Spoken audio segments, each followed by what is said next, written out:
अभी तक की जरूरत नहीं है। अब कहीं देखिए यहाँ पर जो चस्पा हुए थे पोस्टर में दिखाऊं, इस मकान पे भी है। और अनिल शर्मा जी अब खुद इन पोस्टरों को यहाँ से हटा रहे हैं। इस मकान पे भी, ये मकान बिकाऊ का पोस्टर लगा हुआ था, लेकिन आज हिंदू समाज की जीत हुई है। अनिल जी आप ये देखिए, इधर भी ये पोस्टर लगा हुआ था और स्थानीय निगम पार्षद अनिल गौड़ जी खुद अपने हाथों से ये पंपलेट फाड़ रहे हैं। हमारी मंदिर है वहाँ पे और ये मस्जिद है। अब ये लोग नमाज़ पढ़ते, हम लोग आते जाते, तो हमारी बहन बेटियाँ जाती हैं वहाँ से, तो हमें इसी बात का खतरा था कि वो लोग कुछ कहे ना। सनातन धर्म को जो छेड़ने की कोशिश करेगा वो मुँह की ही खाएगा। गैर कानूनी इस तरीके से था कि एक तो ये फंडिंग थी, जो 2.5 करोड़ रुपए की फंडिंग थी, वो उसकी अभी तक जांच नहीं हुई है कि वो कहाँ से पैसा आया। इस गेट पर एमसीडी की सील लग गई है, आप ये देख सकते हैं। और यहाँ नोटिस भी चस्पा कर दिया गया है कि अब इस मस्जिद का निर्माण यहाँ पर नहीं हो सकता। लोगों में एक आक्रोश था कि यहाँ पर मस्जिद नहीं बननी चाहिए और आज एमसीडी ने सख्त कदम उठाते हुए इस मस्जिद पे सील लगा दी है। क्या है लोगों का इस बारे में, यहाँ के लोकल लोगों का कहना, मैं उस बाबत भी आपको दिखाता हूँ और उनसे आपकी मुलाकात करवाता हूँ। नमस्कार, इस वक्त मैं खड़ा हूँ उत्तर पूर्वी दिल्ली के ब्रह्मपुरी की गली नंबर 12 में। कुछ समय पहले यहाँ मकानों पर पोस्टर चस्पा थे जिन पर लिखा हुआ था मकान बिकाऊ है, क्योंकि यहाँ पर एक इनलीगल मस्जिद का निर्माण हो रहा था और हिंदुओं की भावना उससे आहत हो रही थी। हिंदुओं का कहना था, क्योंकि उस मस्जिद से सिर्फ 10 मीटर की दूरी पर एक मंदिर है जहां हिंदू भाई बहन पूजा अर्चना करने जाते थे। अगर वो मस्जिद वहां बनती तो खुले में नमाज पढ़ने की आशंका थी। उस आशंका के डर से कहीं ये हमारी बहन बेटियों को आते जाते तंग ना करें, हिंदू समाज ने एक आवाज़ उठाई और आज एमसीडी ने एक सख्त कदम उठाते हुए उस मस्जिद को सील कर दिया है। और आज ही ये सूचना मुझे प्राप्त हुई है। मेरे साथ यहाँ के स्थानीय निगम पार्षद अनिल गौड़ जी भी खड़े हैं।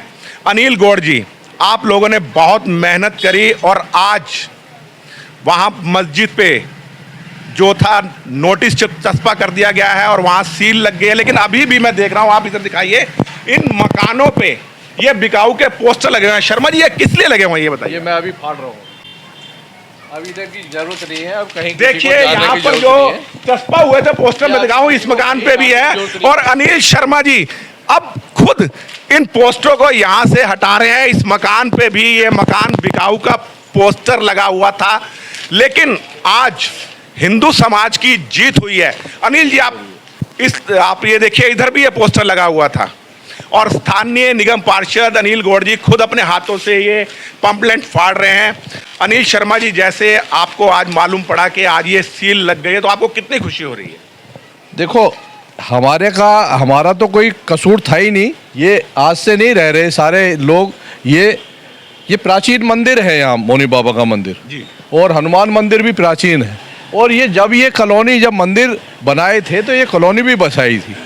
तो अब इन्हें तो छेड़ने का काम कौन कर रहा है? जो करेगा वो मुँह की खाएगा। तो एमसीडी में भी और आज हमारी दिल्ली सरकार में भी और सेंट्रल गवर्नमेंट में भी ट्रिपल इंजन की सरकार है। अब किसी को कहीं जाने की जरूरत नहीं है। सनातन धर्म था, सनातन धर्म है। जय श्री राम, जय श्री राम, जय श्री राम। क्षेत्रवासियों को कहीं जाने की कोई ज़रूरत नहीं। जो गलत करेगा वो गलत भुगतेगा। वो गलत तरीके से उन्होंने ज़मीनें खरीदी, वहाँ मंदिर था हमारा, तो उसे आस्था को छेड़ने की कोशिश करी। तो वो जब गलत तरीका अपनाया तो गलत तरीका, तो फिर गलत पे तो सील लगेगी। अनिल शर्मा जी, ये बताइए, अनिल गौड़ जी आप ये बताइए, अगर वहाँ मस्जिद बन जाती तो उसमें आपको एतराज़ क्या था? नहीं, क्यों बन जाती भाई साहब? ऐसे तो तुम हमारे को घर से भी निकाल देंगे। अरे ये कोई ना जा रहे हैं कहीं उनके घरों में घुसने, वो छेड़ने आ रहे हैं। त्योहार तो पहले भी बनते थे, दिवाली, ईद और होली हमेशा, आज से नहीं, प्राचीन टाइम से चलती आ रही है। तो भाई प्यार, मोहब्बत, सौहार्द, ये एक दूसरे के यहाँ आना जाना, मिठाई पहुँचाना, ये सब चीज़ चलती आई है। कुछ शरारती लोग इन चीज़ों को करते हैं, ये उन्हों को जवाब है जो शरारत करते हैं इलाके के साथ। उन इलाके वालों को जो शरारत कर रहे हैं उन्हें जवाब दिया है। ये गलत तरीका जो अपनाया मंदिर के पास में, उसे ज़मीन को लेके, पहले से चल रही थी वो मस्जिद, तो चल रही है, तो मंदिर भी चल रहा है, तो चले, कोई दिक्कत नहीं, हमें तो किसी से कोई परेशानी नहीं है। तो जो चीज़ गलत थी उसी चीज़ पे अंकुश लगाया है। ट्रिपल इंजन की सरकार है, अब किसी को कहीं जाने की जरूरत नहीं है। हमारी बहनों को मैं, और जो कश्मीर में भी छेड़खानी करने की कोशिश करी ना आतंकवादियों ने, उसे हमारी भारत सरकार ने जवाब दिया ना।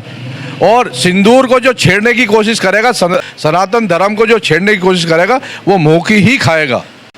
मैं सिंदूर की भी बात कर रहा हूँ और हमारी भारत सरकार की भी बात कर रहा हूँ। नरेंद्र मोदी हमारे प्रधानमंत्री, यशस्वी प्रधानमंत्री, जिसका डंका बज रहा है वर्ल्ड में, और जो हमारे देश की सेना है, उनको तो कोटि कोटि प्रणाम ही करना पड़ेगा कि उन्होंने काम ही ऐसा करा है जो महिलाओं को बेचारी सुबह शाम तक घर का काम करती हैं, पूजा पाठ करती हैं, और इन्हें ही छेड़खानी करते हैं कुछ शरारती तत्व, प्रॉपर्टी डीलर या कोई भी। तो कहीं जाने की जरूरत नहीं है। सबों को जय श्री राम, भारत माता की जय। मेरे साथ यहाँ पर इस इलाके के बहुत और भी लोग खड़े हुए हैं। मेरे साथ पंडित शंकर लाल जी भी खड़े हैं, जिन्होंने इस मामले में बहुत मेहनत करी, और शायद आपके द्वारा ये पेटिशन लगी थी इस मस्जिद पे रोक लगाने की, और आज आपकी मेहनत रंग लाई है। तो आपको कितनी खुशी हो रही है? मुझे बहुत खुशी है। और हमने जो कानून, हम तो जो काम कर रहे थे वो कानून के हिसाब से कर रहे थे, और ये जो लोग काम कर रहे थे वो गैर कानूनी कर रहे थे। तो ये कानून की जीत है। गैर कानूनी किस तरह से आप बता रहे? गैर कानूनी, उन्होंने जमीन खरीदी, जमीन पे मस्जिद की इजाद कर रहे थे, निर्माण करवा रहे थे, तो आपको क्या प्रॉब्लम थी? गैर कानूनी इस तरीके से था कि एक तो ये फंडिंग थी, जो 2.5 करोड़ रुपए की फंडिंग थी, वो उसकी अभी तक जांच नहीं हुई है कि वो कहाँ से पैसा आया, कि विदेशों से पैसा आया। से मतलब नहीं समझा आपने? जो गैर कानूनी, मतलब मैं आपको ये बताना चाह रहा हूँ, जो 2.5 करोड़ रुपए में ज़मीन खरीदी गई थी, 2.5 करोड़ रुपए में जो ज़मीन खरीदी गई थी, जिसके हमने जांच के लिए आदेश भी कर रखे हैं, दिल्ली पुलिस पे पेंडिंग जांच पड़ी हुई है। तो हम ये कह रहे हैं कि जो चप्पल बेचने वाला और जैकेट बेचने वाला, उस पर, उन लोगों पे 2.5 करोड़ रुपए कहाँ से आए? उसके बाद उन्होंने फिर ट्रांजेक्शन घुमाई, 6 महीने बाद उन्होंने संस्था के नाम कर दी। तो वो क्या खेल था, उसकी जांच भी बहुत जरूरी है। यानी एक चप्पल बेचने वाले ने जमीन खरीदी, इतनी महंगी जमीन खरीदी, और बाद में उसको दान कर दिया, डोनेट कर दिया। तो उसकी भी सरकार से हम निवेदन करा है, और हमने सरकार को लिख के भी रहे हैं, और दिल्ली पुलिस को भी कह रहे हैं, दिल्ली सरकार से भी कह रहे हैं कि इसकी भी जांच होनी चाहिए। एमसीडी ने अपना काम तो कर दिया, लेकिन इन लोगों के पास जो पैसा आया वो कहाँ से आया, इसकी जाँच बहुत जरूरी है। मैं आपसे पूछना चाहता हूँ, आज ये सील लग गई है, मस्जिद का निर्माण रुक गया है, कल किसी राजनीतिक दबाव में अगर ये सील खुल जाती है, क्योंकि यहाँ जो स्थानीय विधायक हैं वो भी आपको मालूम है किस टाइप के, और उन्होंने कहा था कि मैं मस्जिद बनवा के रहूँगा। जी जी, देखो ऐसा, ये तो कानूनी प्रक्रिया है, इसमें सील तो खुलेगी नहीं। अगर सील खुलेगी तो ये कोर्ट जाना पड़ेगा। कोर्ट के लिए हम बैठे हुए हैं, हम भी तैयार हैं।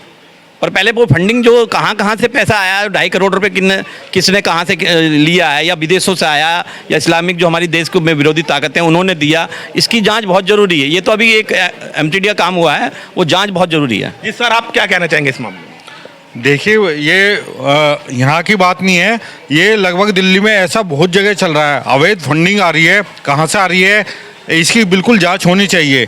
और इस तरीके की मस्जिदें बढ़ रही हैं, और इससे ही सांप्रदायिक सद्भाव खराब होता है, क्योंकि जहाँ पे मंदिर है उसी के पास में मस्जिद है, और एक विशेष समुदाय के लोग फिर बढ़ना चालू हो जाते हैं, फिर पलायन करना पड़ता है। जैसे यहाँ पे स्टिकर लगे हुए थे काफ़ी समय से, यहाँ गली वालों ने, क्षेत्र वालों ने इस चीज़ का विरोध किया, क्योंकि जब 50 सालों से रह रहे हैं तो हम यहाँ से जाएंगे कहाँ से। और आगे भी हर जगह ये तो अलग अलग क्षेत्रों में देखने को मिल रहा है। तो कानून के हिसाब से ये प्रक्रिया हुई है, एमसीडी ने सील किया है, और आगे अगर भगवान ने चाहा तो आगे जीत होगी, और बिना नक्शे के ये चीज़ें नहीं होनी चाहिए। यानी बगैर नक्शे के ये इमारत बन रही थी। मेरे साथ वो हमारी मातृशक्ति बैठी हैं, बहनें बैठी हैं, जिन्होंने बहुत स्ट्रगल करा और इस अवैध मस्जिद के निर्माण को रुकवाया। बहन जी, आपको कितनी खुशी हो रही है आज ये मस्जिद का निर्माण रुका है?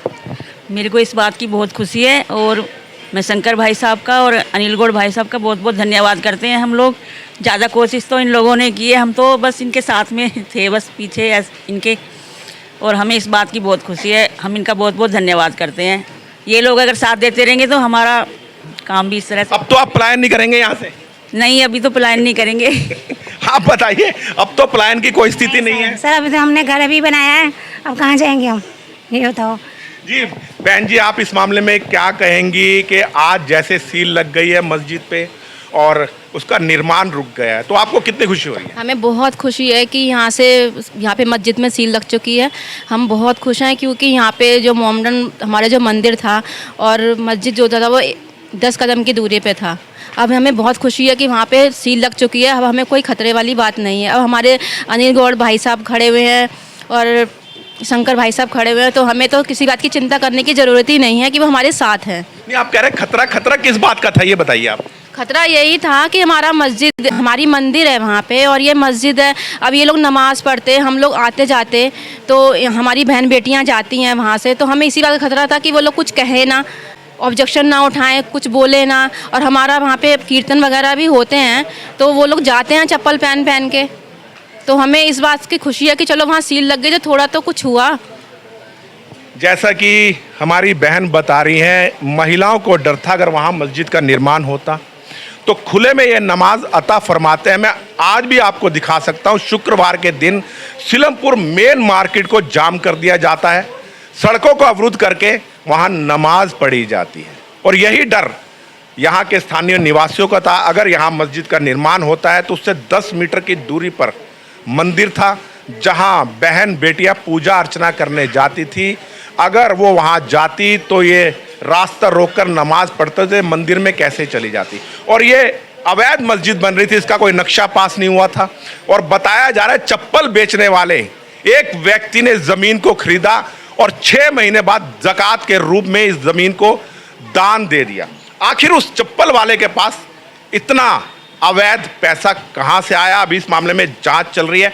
क्या ये पैसा हवाला के जरिए विदेशों से फंडिंग हो रही थी या कोई आतंकवादी संगठन इस मामले में इनको पैसा मुहैया करवा रहा था?